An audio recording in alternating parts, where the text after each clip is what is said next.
Today's episode of Conversations with Purrr is proudly brought to you by Tiger Purrr Chai, chef-crafted, made from pure, natural ingredients, designed to activate your power within. If entrepreneurship is in your DNA, you're going to love the entrepreneurial spirit of my next guest. And especially if you're not an entrepreneur, you will be amazed by his story. Those who know me well will know that I'm deeply inspired by the anti-ordinary, the ones who don't run with the crowd, the ones who recognize opportunities when they arise and are not afraid to carve their own lanes and defy the status quo. The ones who have the courage to listen to and follow their hearts so that they can continue to leave their indelible, unique mark in the world, no matter what. Aidan Walsh is just that. Courageous, adventurous, inspiring, entrepreneurial, and most definitely anti-ordinary. So what has Aidan not done? From growing up on his parents' pearl farm in the coastal town of Broome in Western Australia, to working as a labourer and backpacking after graduating from a prestigious private school, to hanging out with the uber rich and uber famous as a yacht broker in Saint-Tropez and Monaco, to owning a nightclub and restaurants on Rodeo Drive, LA, to investing time and money in the medical space, and now to have found his true calling, Aidan the brand. The entrepreneurial story behind Aidan the brand is one that I love because it is truly based on vision, resilience, courage, and a whole lot of grit. Aidan the brand is not only selling stylish travel suitcases, bags, and accessories, it's built on a philosophy of innovation and sits at the intersection of fashion, aesthetic, design, and culture. And ultimately, it sells a lifestyle, Aidan's lifestyle. I'm excited to share this conversation with Purrr, with Aidan Walsh today, so that you too can be inspired by his story. Hello, Aidan. Hi, Pauline. Lovely to see you. Hi, how are you? Welcome. I'm excellent. Please take way. a seat and let me pour you some Tiger Purrr chai. Ah, amazing. I haven't had any tea or coffee this morning, so it should be a nice This little is wake the up. best. Is this one of your specialties? Yes. Looks amazing. Recipe crafted by our tastemakers here at Red Lantern. Ah, there we go. There we go. Welcome and cheers. Thank you. Cheers. That's beautiful. Yum. What were you going to say? I was saying to Emma earlier, I didn't realise Red Lantern was obviously affiliated with you. Yeah. Yes. Great spot. Great yes, spot. We've yeah. been around for 20 years now. Really? Yeah, I'm still yet to come here, but I hear good things. Amazing. Yeah. Welcome. Thank you so much for your time. When I think of Aidan the brand, I think of Aidan the man. You are the brand. You have an extraordinary story. Thank you. And I love how anti-ordinary it is. I teach a whole lot of stuff on the soul, the human and the soul. We're here as souls to have a human experience. And when I read about your story, I think of, we all have a soul mission, right? And I think of your soul mission being the soul mission of flow. Yes. And the soul mission of exploration. Yes. So those who come to this earth with the soul mission of flow have this ability to attract opportunities and people in their orbit with ease. They magnetize. And why is that? Because of their mission of exploration, it is this sense of knowing when an opportunity is there to be grasped by the horns. Yes. They recognize the opportunities and they run with it. And that's a very unique trait of those with the soul mission of flow and of exploration. Yes. So it all started as your story, when I read it, starts as growing up on your parents' pearl farm. Yes. I want to dive into this exploration of flow and mission of exploration to where you are now. Yeah, It's an extraordinary story. It's been What crazy. is it like growing up on a pearl farm? Growing up on a pearl farm, I mean, it's quite lonely because you're either out at sea or you're on land. And How much time on land, how much time on sea? probably 50-50. You would spend I'd say your June through to September, which is your harvest months, where you're harvesting for the pearl. So you're actually producing the pearl, and you've got technicians out on the boat pulling apart pearl shell and finding the lustrous pearl. So you'd probably spend 50-50. And in my early growing up years, it was really interesting because growing up on a boat and then growing up on land, you had two very big different contrasts of life. Yeah. You had one where you're a salty sea dog out at sea, braving the torrential downpour of rain and wind and cyclones. And then you've got the land element, which it almost felt like a farm. And growing up on a farm where you had motorbikes, you had horses, you had crocodiles, it was quite an amazing upbringing. And siblings, yeah, I've got two sisters. I've got an older and a younger. I'm the middle child. I like to say I'm the favourite child. Yes. And I think I've been named the favourite child. There's nothing wrong with that. No, it's great. I've got a great relationship with my parents and family, so it's been amazing. And growing up on that pearl farm for me was such a really unique experience because I think with it being such a lonely upbringing, so to speak, because you're away from civilization in some aspect, it really allowed me to nurture relationships when you were back in civilization, so to speak. So we had a pearl farm which was 100 kilometres just outside of Broome, which Broome was a small pearling town, back in the 90s and still is to this day, but it's not like that anymore. It's now that booming tourism town. But growing up there and then going back into town, it honestly felt like you lived on a farm and you were a farmer. Yeah. Because you wouldn't see people for days, and then you go out in a boat and see 30 to 40 to 50 different people on a small boat. Yeah. But then you had the other element where you'd go back to the farm and retreat and just be the family. So it was a really unique upbringing. So if I were in that position, I'd be in states of awe and wonder constantly. Like, hello, you're farming for pearls. Yes, Pearls, what jobs did you have working on the farm? So in my younger years, growing up, I just enjoyed it. Obviously, I was really young. I was we had it until I was 6, and then we actually moved to Broome full time. Okay. So we basically started a pearl farm called Willie Creek Pearls. It's still around today. The family who own it now, the Banfields, are a lovely family. They've really kept on the tradition of pearl farming and really, I guess, allowed the pearl farm to still be what it is today. They've done a fantastic job. So growing up, 1 to 6, I just really enjoyed it. I was in an awe, so to speak.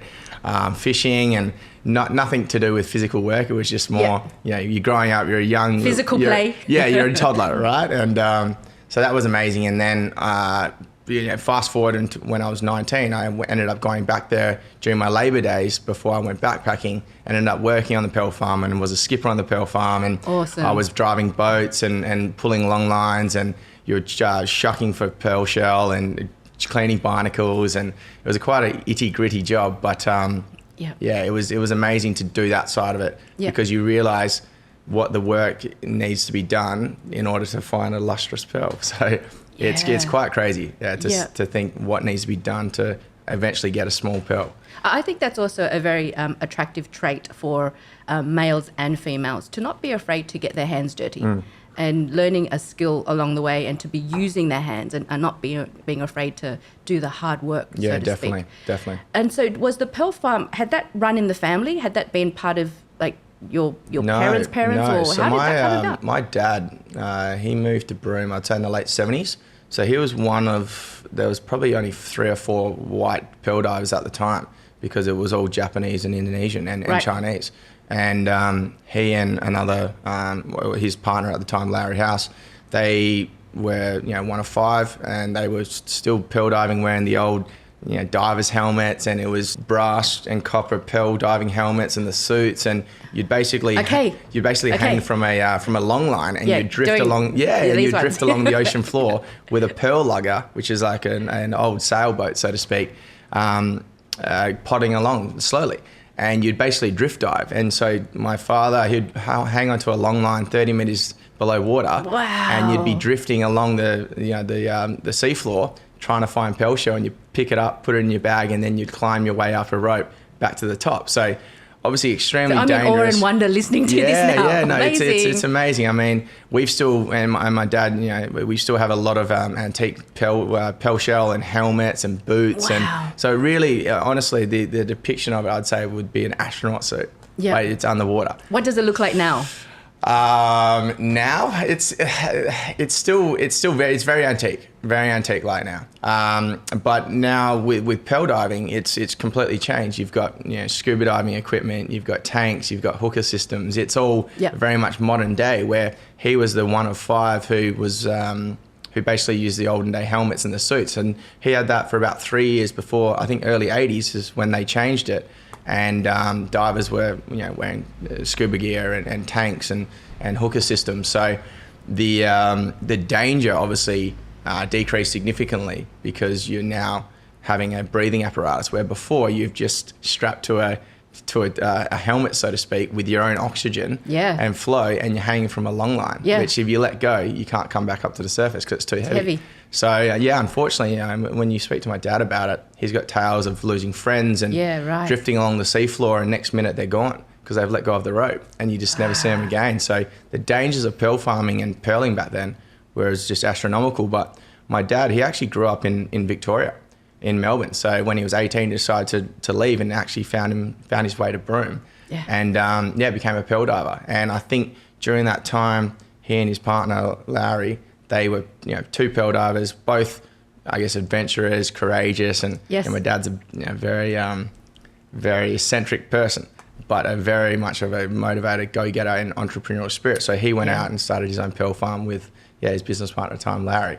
And that's what brought us to Willie Creek Pearl Farm, just outside Broome. Sounds like he too had the sole mission of exploration. I think he did, and leaving home from a young age, I think, he did, really, And learning life's valuable lessons along the way. Absolutely, yeah.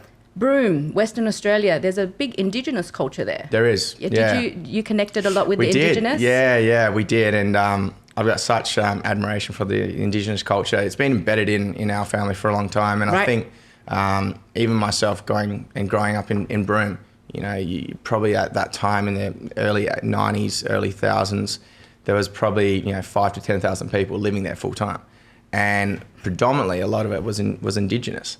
And you've got the Kimberleys, and it was such an amazing upbringing and going to school, because you look at your class and whom was in your class, and I was probably one of 20 to 30 whites in that class, and the rest was Indigenous. So you learn to adapt and you learn to understand their culture and religion and everything they believe in and their way of living. And although it wasn't as primitive as the Indigenous who live inland, so to speak, it was still an amazing upbringing for me, because I really got to understand them as a person, and it was a really cool thing to experience, because they're still lifelong friends to this day.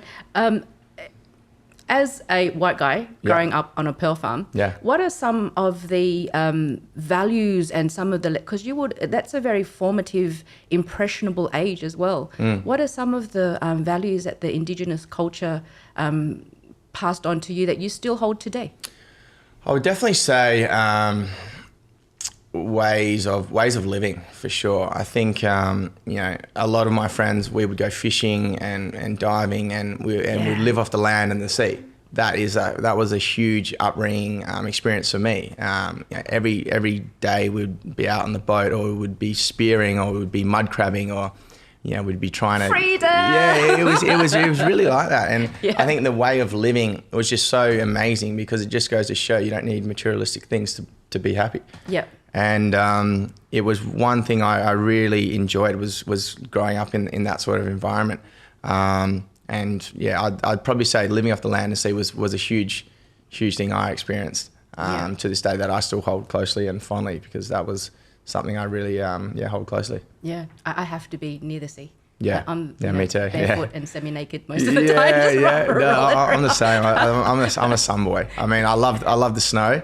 I love snowboarding. I love adventure sports. I'm very much into my sport. I love snowboarding and being in the snow, but I don't necessarily like the cold climates. Love going there for a bit. All that stuff you got to wear. I know. It takes up too much of your luggage. How'd you get the scar?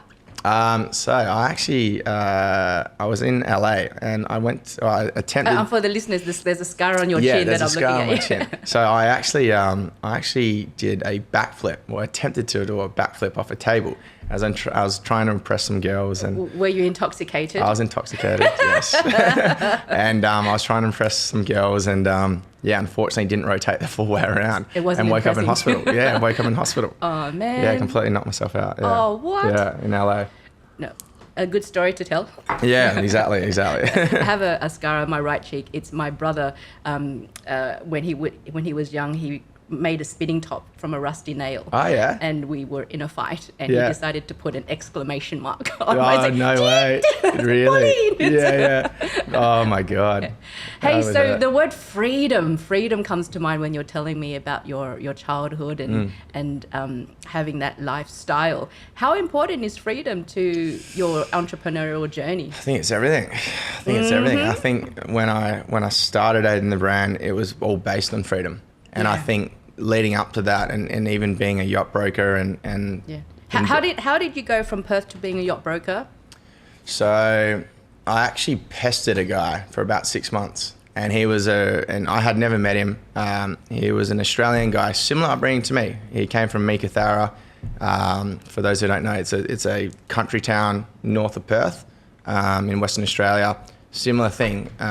All Indigenous are mainly there as well. So he had a lot of experience with Indigenous. So I think that's why we clicked. A lot of our beliefs and a lot of our ideologies and the way we were brought up and just being a good person and really just having time for people. And that's what he went through as well. And so he was a lot older. He was in his 50s, and I had been mentioned to him through a family friend of ours. And the family friend, who's still a great family friend to this day, said, listen, I think you'd be great at yacht broking. Why don't you give this guy, Steve Kidd, a call? Yeah. He lives in Monaco, south of France. I didn't even really know where that was. And at the time, obviously being so young and not really exploring the world as of yet, so to speak. And it almost didn't matter about the yacht broking. Yeah, just tell me Saint-Tropez, south of France. It sold itself, right? And I ended up getting his number, and I just pestered him for 6 months. And I said, can you please give me a job? Can you please give me a job? And every time he'd be like, no, sorry, I don't want to bring on an intern, or I don't want to bring on someone young. I've done it in the past. I don't want to do it again. And I just kept persevering. And I started, it was in January, and I just kept persevering, and I was still doing my own thing. And then it came to May, and he finally said, listen, all right, if you're serious, meet me in Saint-Tropez on this date at a certain time. And if you're there, I'll know you're serious, and then we'll go from there. Yeah. And I got a bunch of my friends together, and we decided to go to Saint-Tropez, and we were all sitting at a beach club called Nikki Beach, really famous beach club in Saint-Tropez. And I get a text from him, and he said, listen, I'm coming there now. I'm with my girlfriend. You'll be able to see us. Just point out where you are. And I sent a text back saying, we're the table in the background. There's about 10 of us boys. Yeah. And next thing you know, he comes up to the table. Hadn't met him, only spoke. So it's great to put a face to the name, obviously. And he goes, all right, which one's Aidan? And I stood up, and his girlfriend at the time goes, his height. And Man, so that's just the mission of flow that I'm talking about. Yeah. So I ended up getting height, and I ended up cool. living with them. Yeah. I packed up all my bags, and I literally lived with them, traveled with them everywhere around the world for 4 years. Amazing. Yeah, it was cool. Persistency is the new currency. Yes. I believe fulfillment is also the new currency, and how determined you are determines your outcome. Well done. Thank you. Well done. Yeah. And then what happened? From there, gosh, I mean, I had... What other flow state were you in to be magnetizing all these opportunities? It was crazy. I mean, 4 years with them. I traveled to the Bahamas, all over Europe. I spent predominantly my summers in south of France. As a yacht broker. Yeah. My winters in Florida, down in Miami and the Bahamas. So it was just such a crazy 4 years. And what do you do as a yacht broker? Yacht broking. What do you do? I guess it's very... Do you go door knocking? Yeah. Do you go yacht knocking? What do you do? Go dock knocking, so to speak. Dock knocking was what I used to call it. Dock knocking. Yeah. So he used to basically drop me at a dock or a yacht club and say, "I'll pick you up 8 hours later." And my job was to go ahead and just any person who was on a boat, whether that be the captain, the cleaner, the hostess, the stewardess, or the owner. You'd go and start making conversation, and you'd find out if the owner was wishing to sell their boat, or they're chartering, or they're looking for a bigger boat, or they've got someone else who's looking for a boat. And you'd start building all these relationships and areas of rapport. And I've always said in my lifetime that rapport for me has been my biggest learning instinct I've learned. I've realized how important that is. But it comes naturally to you? It's so, not yeah, hard, I or think was so. it something you had to learn? I think so. No, I think I've always been charismatic, and I think I've always been a person who's very social.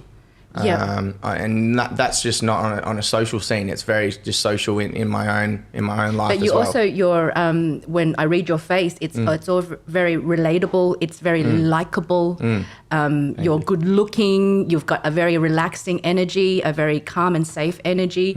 And so those skills of dock knocking, what happened? Are you of the mentality? What goes through your brain at that age? Is it like, I'm going to do this. I'm going to, win all you guys over. Or is it like, holy shit, it's a skill that I need to learn. Come on, Aidan. Honestly, I think it was obviously nerve-wracking at first, but I think then the cool thing about it all for me was that a lot of the crew were all young, and they were all from all over the world. So then you're building relationships with deckhands and yacht masters and stewardess and hostess and captains, which eternally, I think, it actually made the whole idea and the ideology of dock knocking so much easier. Yeah. Because you would already have relationships, and then that introduced you to others. So it was almost like a big field, when you think of it, like a big pond of friends.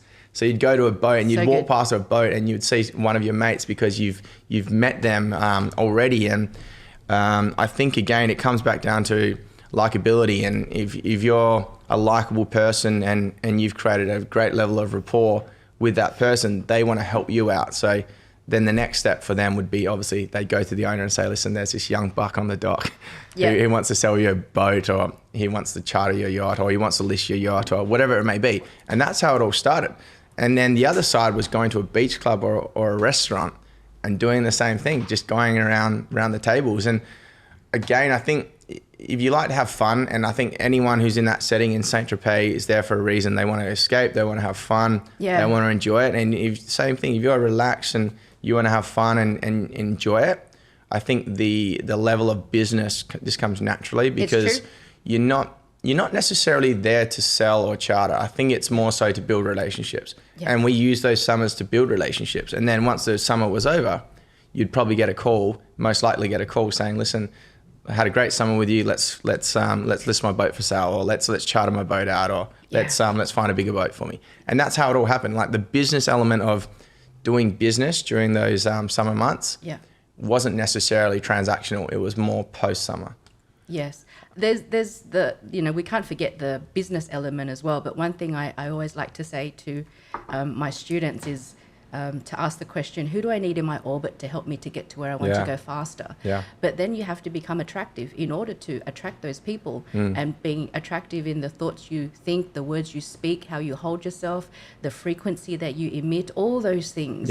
And I think the best salespeople are the ones who you don't know are selling shit. No, exactly. Yeah, exactly. It's all about building relationships. 100%. Do you see life as a big fat pond of friends?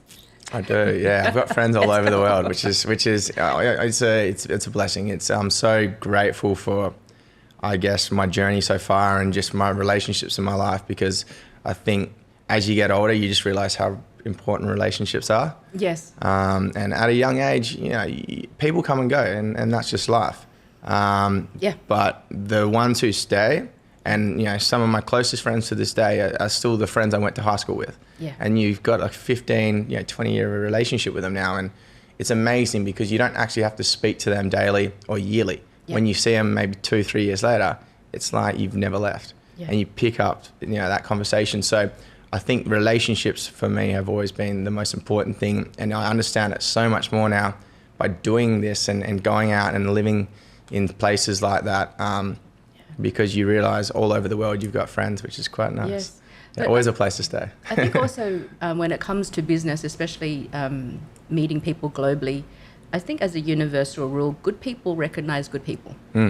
And so traveling around, and then you got to LA. Yes. How then do you magnetize the opportunity to become a nightclub owner in LA and restaurateur? Yeah, it was a crazy story, actually. It was a crazy story. So what led me to... We haven't even got to Aidan the brand yet. I know. It was a crazy story. So basically, I had done 4 years yacht broking, loved it, had an amazing time, but something was missing. There was still that fulfillment that I wanted to chase. And I think I had always had that entrepreneurial spirit. So I wanted to own something and create something. And I think my first endeavor actually was and not have a boss. And not have a boss. I can't have a boss. It comes back to freedom, right? It comes back to freedom. I like being told what to do. Yes. I just don't like to have a boss. Yeah, no, I agree. I'm a big believer in being your own boss. Yeah. And although it's daunting and risk taking and sometimes advantageous or disadvantageous, it's one of those things where you really just get to understand who you are as a person as well. Yep. It's your best learning curve, I found, to understand what you truly want. Yeah. And I think what you're truly made of. Truly made of. And I think you're always going to want more in life. It's just common sense and nature and who we are as humans. But I think what I've learned is that it's okay to be to have multiple jobs. I think we've been brought up in a society say, listen, you go down this path, you can have one job and that's it.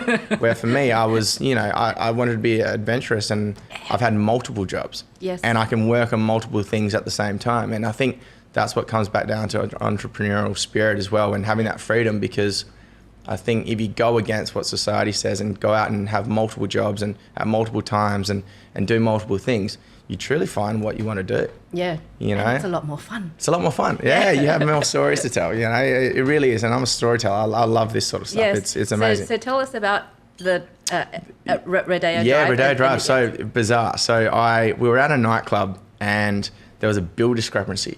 And the next day, you were getting ready to do a backflip off the table. Oh no, that was later on in my piece. That was later on in my piece when I had a bit more courage then. But we had a bill discrepancy, and the next morning I called up the nightclub. It was called Warwick. As in the bill. Yeah, the bill and the night. There was a discrepancy. We had been charged something that we believed we didn't have, and I ended up calling them the next morning, and the person who answered was one of the owners. His name's Sylvan Bitten, one of my dear friends, one of my biggest mentors in life today. And he answered and said, I'm sorry to hear about the discrepancy. How can we make it up to you? And I said, no worries. Just would like a refund on what we've been charged because we didn't have it.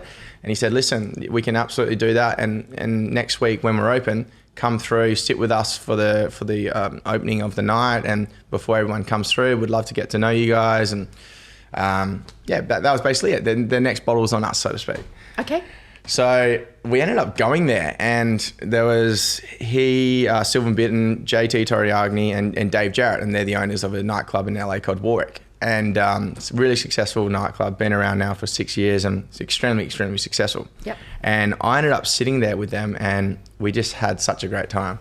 And we just all connected, and we just... It was a mission of flow again. It was crazy. Yeah, it was crazy. So good. It was crazy. And we just had such a good time. And it wasn't until the next day when we spoke again. That night we partied, we had fun. It was great. It wasn't until the next day we spoke, and we decided to all catch up again. And then again, that relationship just kept evolving and evolving until I let them know that I love hospitality. I experienced it really well, obviously in south of France and Miami, where it's just huge hospitality hubs. Yeah. And they said, listen, would you consider being a partner with us and coming into a few ventures that we have in mind? What do you think was what was it that attracted them about you? I think my... Because you don't say that to anyone just on the street. Right? No, I think I'm a very ambitious person, and I'm a very creative person, and I have a lot of ideas, and I'm a real go-getter. Yeah. And I think for them, seeing someone who was so young, I was only 20, I must have been 22 at the time. Yep. 23 at the time. Yeah, 23. That for them, they almost saw themselves when they started, because they were a bit older. So they had been in the industry for 15 years. So I think for them, like anyone, I'd love to find a mini me in 15 years and mentor. Yeah. I think that'd be amazing. So I think they almost saw that in them as well. That I can just imagine the listeners go, "I'm your mini me, I'm your mini me, Aidan, choose me." No, I would love to. I think I love helping people. It's just something I've just grown up to do and believe in, and just kudos to my family for teaching that from such a young age. Yeah.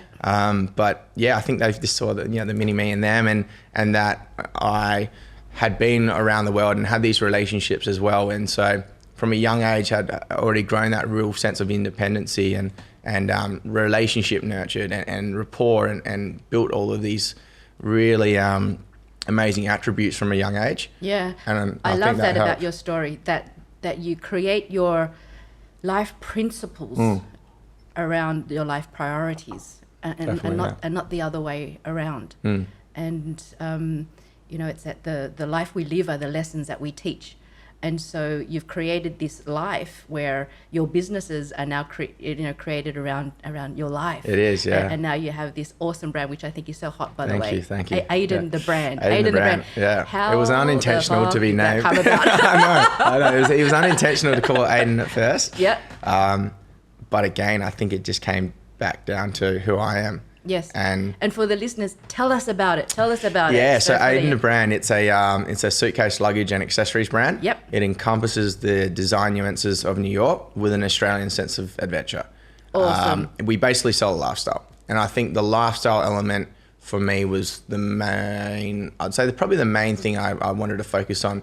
I'd like to say we're more of a lifestyle brand than travel brand, specifically because when you look at our overall design and our aesthetic and inspiration and culture and organizations we support, it all evolves around lifestyle.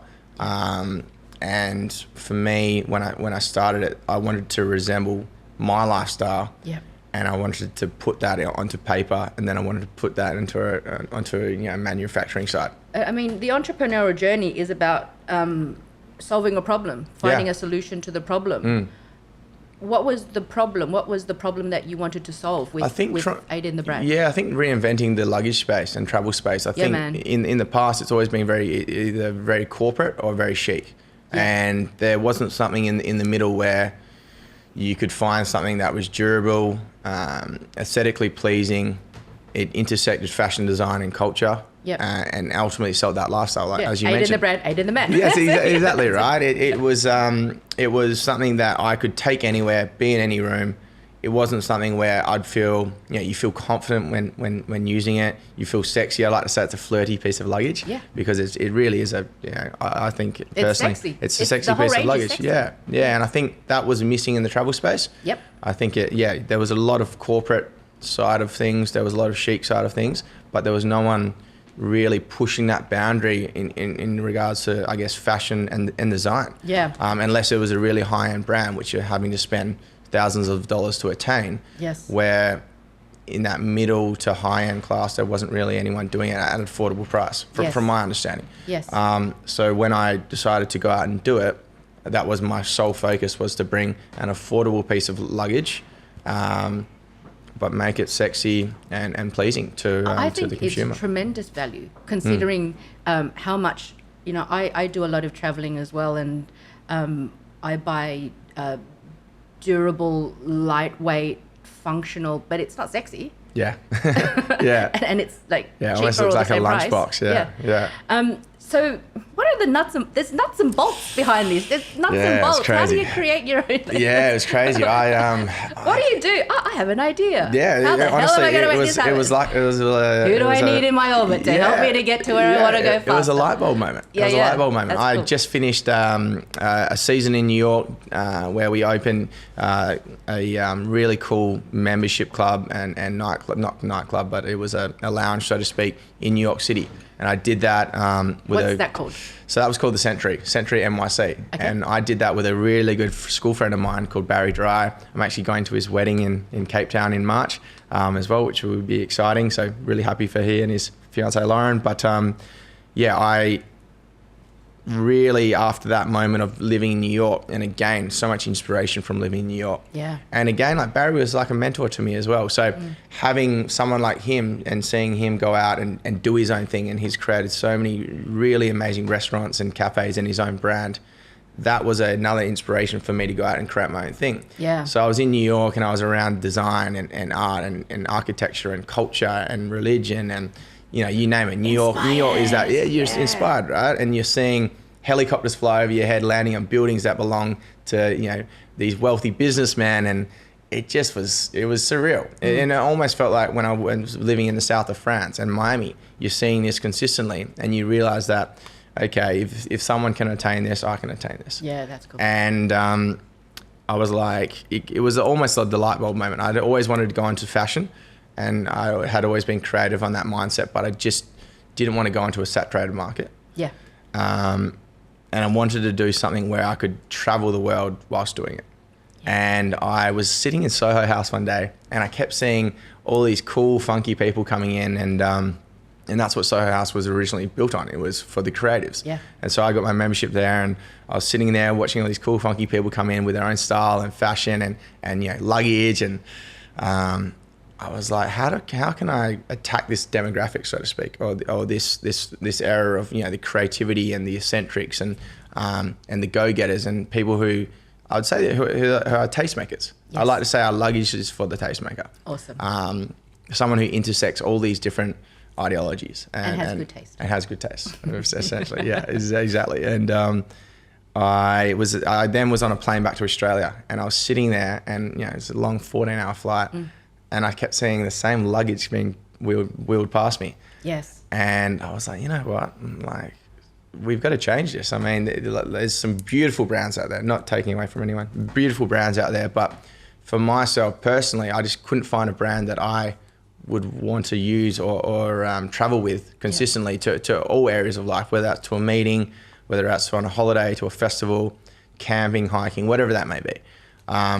And so I started researching on the plane then and there with a Wi-Fi about the luggage space, and just realized how much people travel and how much exponential growth the luggage space was growing every year. Yeah. And I ended up, through my research, found out that a lot of these luggage brands were being built in China and Indonesia and Vietnam and Japan. So I researched that for the summer whilst I was in Perth, seeing my family over the summer. And I just decided one day to book a ticket to Asia. Yep. I found a list of factories I wanted to go to. Yeah, and cool. I went out there and just went, you know, I met a buddy of mine called Nico. He's got an amazing handbag brand in London. And he was another mentor, great friend of mine. Yep. A huge inspiration to me, and his name Nico Dwyer. And there's a lot of factories there. How many factories did you visit? I went through 33.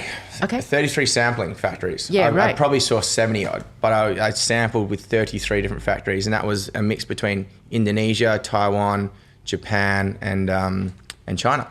Yeah. And so I went to all these different places for 6 months of the year. I had a translator with me, because when you're in the deep mountains of China, you know, the English is quite hard to come across. Same with Vietnam. So I went there, and we started sampling with 33 different factories. And every time you're doing that, it's another cost. It's another cost. It's another cost. And you're just watching this never ending, I should say, build up of financials coming through. You didn't have an investor at the time? No, it was all self-funded. I respect that. Yeah, all self-funded. Yeah. All self-funded. And I got to the stage of, obviously, when you're trying to design something, you're working with factories, and you're working with developers and 3D renderers and graphic design artists to come across. Not to mention all the components that go into. Crazy, it's crazy. And that's the thing, right? When you're going through the factories, you're having to find factories that make the wheels, factories that make handles, and then bring it all into one assembly line factory. Yeah. So it's one thing going out and finding a supply chain, but there's another thing finding a manufacturing chain. Yeah. And so I spent 6 months doing that, and then finally found a factory that could do it all.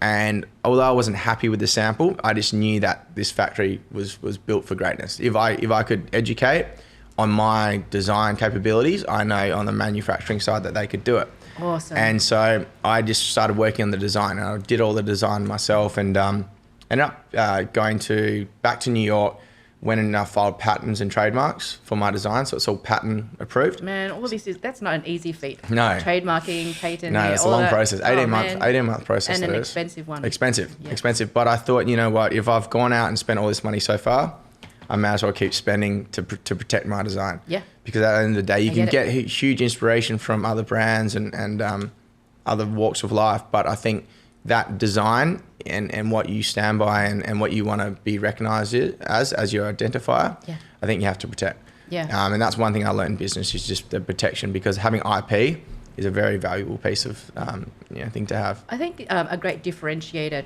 with your brand is obviously for me, your personal story Yeah. and you yourself. As far as functionality, as far as style, what sets your brand apart? For us, it was more so the design and the aesthetic side. However, on the functionality side, we pulled different materials from all over the world, i.e. the wheels are from Japan, the leather's from Italy, the shells from Germany. Amazing. The locks are from America, the aluminium's from China. So pulling all of these parts from around the world. Yeah, so it's not all made in China. No, it's all, and that's, you know, Well done. our assembly lines Yeah. are obviously China and soon to be Japan. So we've Yeah. broken into the Japanese market, which amazing. I love the Japanese culture, and the craftsmanship the Japanese have is just extraordinary. And I was fortunate enough, coming back again to your Pearl Farm days, all of our technicians were Japanese, and you just realize how skilled the Japanese are at anything they do. So craftsmanship for me Yes. was huge. So pulling parts from all over the world and having one assembly line was something that was different from what I understood on the educational piece and research and development. We've got a braking system. So instead of your suitcase running away from you or being wheeled away from you when you, especially here in Sydney, obviously a really hilly place, especially where we live, obviously on the coast, you press a button and it locks your wheels. Very good. So therefore your suitcase doesn't roll away from you. So that was a differentiation for us because there's only one other Japanese brand who has something similar. But again, we patented the way that functionality works and the design element.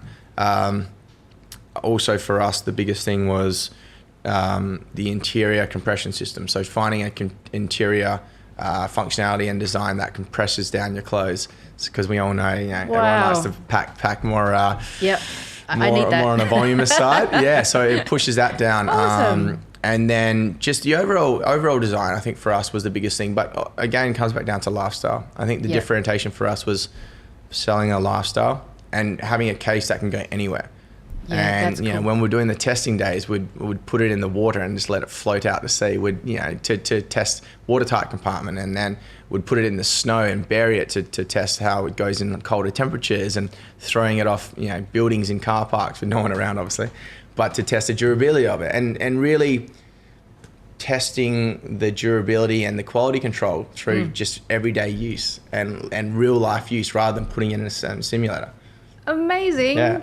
I want to acknowledge you for that, Thank you. For making something invisible visible, Yeah, it's been and all the very, very best with it. I look Thank forward you.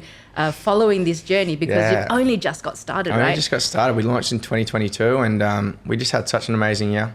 We really have. good. It's been I'm so excited for 2023 and the years beyond that, because I think what we've created is a longevity piece. Yeah. And I think the team we've created and the relationships we've built, and we've only just started now going into the retail space, where before Very it was good. all direct to consumer, which was great for us because you were learning more and more about your luggage and real life reviews. Yeah. From actual travelers. So that's been great. So our version 2 of all of our luggage will come out in April and May. Amazing. And that's all the aluminium series, which looks phenomenal. So I'm really excited to showcase that to the world as well. So yeah, it's been a journey. On a personal level, because of my other projects, I've been deeply inspired by your journey, by your entrepreneurial journey, you. and I've learned so much in this conversation today. I want to ask you 2 last questions. Yeah. What is something that people usually misunderstand about Aidan Walsh? Misunderstand. I think people think my life's one big holiday. I think that probably would be the biggest misunderstanding. Yep. I think so, right? I think so, and that I don't work. And I think because I've also, as much as I'm very out there and social and charismatic and I do all these things, I'm actually very private as well. Yeah. So a lot of the things I do, I think people sometimes like to ruin beautiful things. Yeah. And so a lot of things I do it internally and I do it privately. Aidan the brand for me, obviously, I share that to the world because that's who I am, and I constantly travel and I actually use it. Yeah. Where my other side of things, the hospitality side and other ventures I'm involved in on a day-to-day and that I work for, and I don't share with anyone because it's my own thing. And sometimes, like I said, people like to ruin beautiful things. So I think the misunderstanding is that, I don't work on that. I'm on one continuous holiday. But I think being an entrepreneur, you're consistently working. Yeah. No matter what, if you're in a room, you're working that room, or if you're at home at night just watching a movie, you're not switching off. And that's the hardest thing. It's the hardest thing is to switch off. And I've obviously learned over time to meditate and switch off. But when you have an idea and it's a light bulb moment, you write it down or you open up your laptop. So I think that's probably the biggest. And research luggage on the plane. Little things like that. I think that's the biggest thing. I think the misunderstanding of that it's one big holiday where it's not. I think I've always been the biggest advocate to say that my biggest educational experience has been traveling. Yeah. So I travel for that reason, and I travel to we've got one life. Go and enjoy it. And I want to congratulate you and acknowledging you on consistently creating a life by design. Thank you. Because so many of us live a life by default. Yeah, we do. Right. And I think we owe it to life. Yeah, we do. We owe it to life by designing it. I have a gift for you because you've come all this way, and Thank this is a new product that we've created as well. Something deadly stirs on the tiger purrs. I love that. Is that your slogan? Yes. I love that. Anti-ordinary chai for anti-ordinary people. Thank you. Honestly, thank you. You're welcome. Amazing. I love chai. One last question. Really cool. I love it. One last question, Aidan. Thank you. Yes. What makes Aidan Walsh purr? What makes me purr? I would say just being a nice person. I think that makes me purr. I think giving back to those in need or where you can. And being a nice person and giving time to people and understanding people and just being there and being a good person. Yeah. I think that's what makes me purr. It really does, because like I said, relationships have been the number one thing I've learned in life. Yeah. Materialistic things, money and all that comes and goes. But I think relationships in your life have been the biggest thing I've learned. And for me, that makes me purr, because if I can change someone's life or they can change mine, that's the biggest thing I've learned, and I'm truly humbled by my experience and journey so far. Amazing. Love begets love. Kindness begets kindness. Yes. And congratulations on your success. Thank you so much. Thank you so much for today. Thank you so much. Appreciate you. Thank Amazing. You. Cool. Thank you. That was awesome. Cool.